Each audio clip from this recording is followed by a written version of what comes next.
اعوذ باللہ من الشیطان الرجیم بسم اللہ الرحمن الرحیم۔ شیخ آفاق فائنینشیل انٹرپرائزز شروع کرتے ہیں آج کی کہانی، اور اس سے پہلے کہ ہم اس کہانی کی طرف بڑھیں، آپ جلدی جلدی سبسکرائب، لائک، شیئر اور بیل آئیکن دبائیں اور آگے چلتے ہیں۔ دیکھیں جی، یہ کہانی ہے ایک ایسے بادشاہ کی کہ جو بادشاہ بہت سخی تھا اور روزانہ اپنے لنگر خانے میں 100 لوگوں کو دعوت دیتا تھا، اور 100 لوگ اس کے گھر سے، اس کے محل سے پیٹ بھر کے کھانا کھا کر جاتے تھے۔ لیکن ایک دن کیا ہوا کہ جو کھانا پکانے والا تھا اس نے برتن کھلے چھوڑ دیے، اور ایک سانپ وہاں داخل ہوا اور اس نے تمام کھانے کو اپنا زہر پھینک کر آلودہ کر دیا، زہر زدہ کر دیا۔ اور اس دن جب لنگر خانے میں ان 100 افراد نے کھانا کھایا تو ان سب کی موت واقع ہوگی اور وہ سب کے سب مر گئے۔ اب بادشاہ دل میں لگا، بہت زیادہ پریشان ہوا اور اس نے کہا ان موت کا ذمہ دار میں ہوں۔ اس کو بادشاہت میں بھی دل نہیں لگ رہا تھا۔ آخر کار اس نے کہا کہ میں نے اس کا کفارہ ادا کرنا ہے، کیسے کرنا ہے کوئی پتہ نہیں، اور وہ یہاں سے اپنا بادشاہ چھوڑ کر چلا گیا کہیں پر، ایسے نکل گیا کہ چلو کہیں جا کر بس چھوڑتا ہوں بادشاہ، عام آدمی کی زندگی گزارتا ہوں۔ ایک گاؤں میں پہنچا جہاں گاؤں میں بہت سارے لوگ آپس میں گپ شپ لگا رہے تھے، ایک جگہ پر بیٹھے ہوئے۔ بادشاہ نے پوچھا کہ میں یہاں سے گزر رہا ہوں، مجھے آج رات سٹے کرنا ہے، ایک رات کے لیے کوئی مجھے جگہ بتاؤ۔ اب لوگوں نے کہا کہ فلاں جگہ جو نظر آ رہی ہے نا، ان گھروں کے پاس تمہیں جو گھر نظر آ رہے ہیں اس گھر میں 2 بہن بھائی رہتے ہیں، ان 2 بہن بھائی وہ بہت نیک ہوتے ہیں، اپنے پاس ٹھہرا لیں گے۔ بادشاہ جناب ان کے پاس وہاں پر پہنچ گیا، ان 2 بہن بھائیوں سے بات کی اور ان دونوں بہنوں بھائیوں نے جو ہے اسے ایک رات کے لیے ٹھہرا لیا۔ اب جب رات کے بعد صبح آئی اور فجر کی نماز کے بعد، وہ دونوں بہت نیک تھے، وہ لڑکی نے تلاوت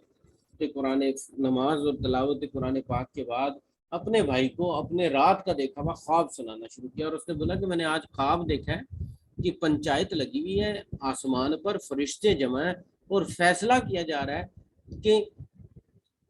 ایک کیس پیش ہے کہ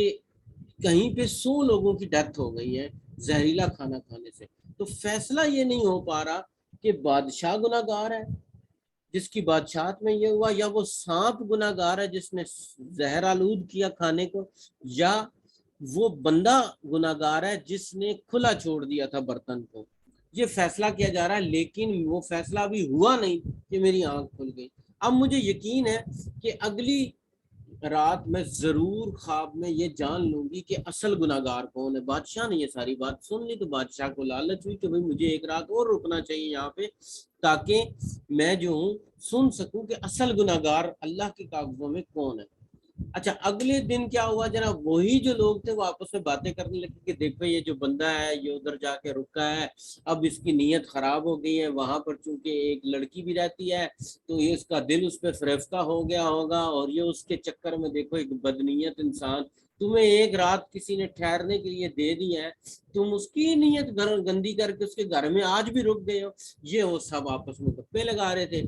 کہ کیا ہوا جب اگلی رات آئی۔ اگلی رات اس نے خواب دیکھا لڑکی نے، اور اس کھارے خواب کے اندر پتہ چلا کہ اصل میں ہوا کیا اور اس کا نتیجہ کیا نکلا اس پنچایت کا۔ جب اگلی صبح لڑکی نے اپنے بھائی کو بتانا شروع کیا تو بادشاہ یہ سن رہا تھا، اور بادشاہ کے کانوں نے یہ سنا کہ وہ جو رات پنچایت میں فیصلہ یہ ہوا فرشتوں کے درمیان کہ نہ سانپ گناہ گار تھا، نہ برتن کو کھلا چھوڑ دینے والا گناہ گار تھا، نہ ہی وہ اب بادشاہ گناہ گار قرار پایا ہے، اس لیے کہ یہ جتنا بھی گناہ تھا یہ ان گاؤں والوں کے جو باتیں کرنے والے لوگ تھے، آپس میں گپ شپ لگا رہے تھے، اور انہوں نے ایک بدگمانی کی تھی اور اپنی جو ہے ایک بندے کے بارے میں بدگمانی کی تھی، وہ اور غیبت کی تھی، وہ سارے کے سارے گناہ ان گاؤں والوں میں بانٹ دیے گئے ہیں۔ کہانی ہو گئی ختم، پیسہ ہو گیا ہضم۔ لیکن یہ ہمیں بہت بڑا سبق دے رہی ہے کہ کہیں ایسا تو نہیں ہے کہ ہم بھی اپنی زندگیوں میں غیبت کر کے، لوگوں کے بارے میں بدگمانیاں کر کے اپنے اعمال کو گناہوں سے بھر رہے ہیں۔